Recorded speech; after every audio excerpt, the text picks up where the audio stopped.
I want to discuss about Bangladesh towards the end of the program, where we stand as on the 32nd day of this war. We know that there has been huge queues from all around, not only in the capital Dhaka, but elsewhere in the 64 districts of Bangladesh. Not only so, we are a nation that is heavily dependent on oil because it is important to run the factories, to run daily mobility of 200 million people. And we know that this mobility is directly impacting on our GDP. And one would be very cautious to talk about the very latest government we have. They are back in power after a very long hiatus of 17 years. How they plan on tackling this issue? Of course, I know for a fact that the foreign state minister for foreign affairs is talking to various countries from across the globe. And Iran, on the other hand, has said that Bangladesh may use the Strait of Hormuz to pass through peacefully. How are you seeing this, ma'am? Thank you so much. I mean, as you pointed out, that this government is very new, and it is difficult.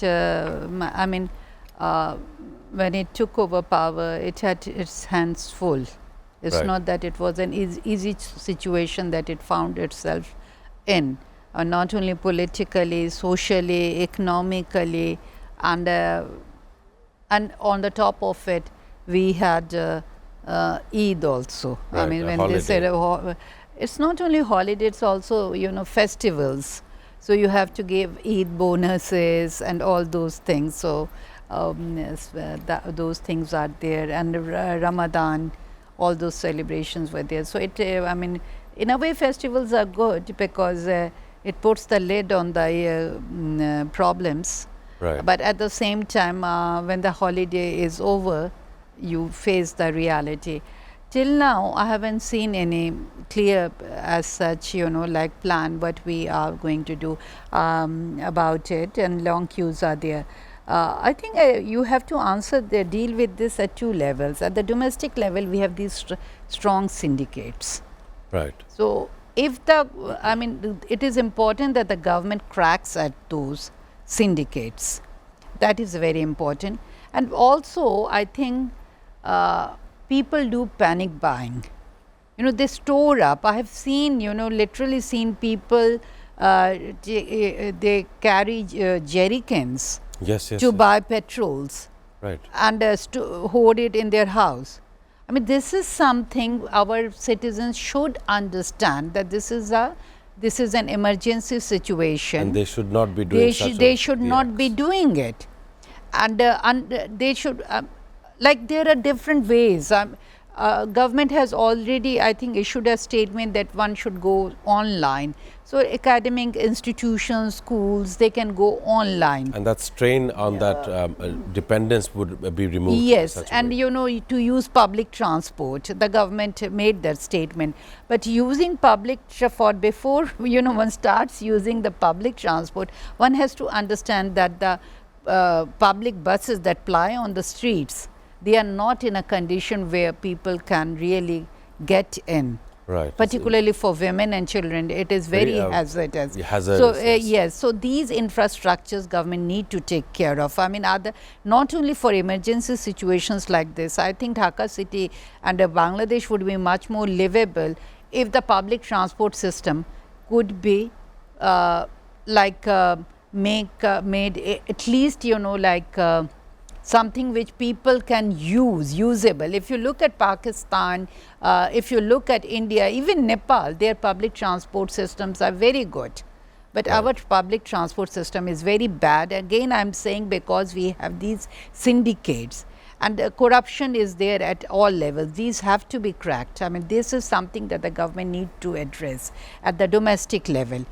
And the citizens, and not everything can be done by the government. The citizens also have to play a responsible role. That is also very important. Right. The other point that I would say, at the international level, India has agreed, I believe, to supply because we do not have supplying diesel. Yes. And our foreign minister is scheduled to visit India on 7th of April. So I expect that this issue would come up. But we have to build up our infrastructures. We have to understand that instead of mega projects, we have to take care of the basic needs of the people. And then, you know, there are the Southeast Asian countries are there. Right. That is something that we can look at.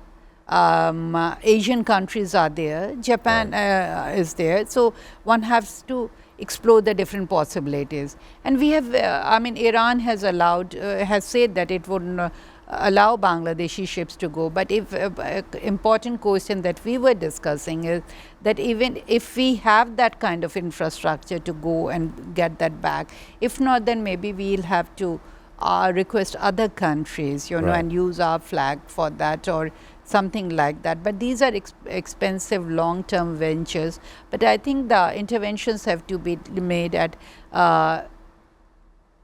three levels, you know, citizens, domestic, then international, which involves the region as well as the global. And these are the different steps that I think we can do. Ma'am, I took a very important detail from your statement. India finds itself as friends and allied with Russia. And we know that they have been purchasing their crude oil requirements from Russia as well. So that is where Bangladesh needs to understand that the neighboring countries are helping them out. Yes, but thing is that Bangladesh does not have the facility to clean that crude oil. Refining that, which India has. That's why I'm saying that Bangladesh needs to build up its infrastructure. Right.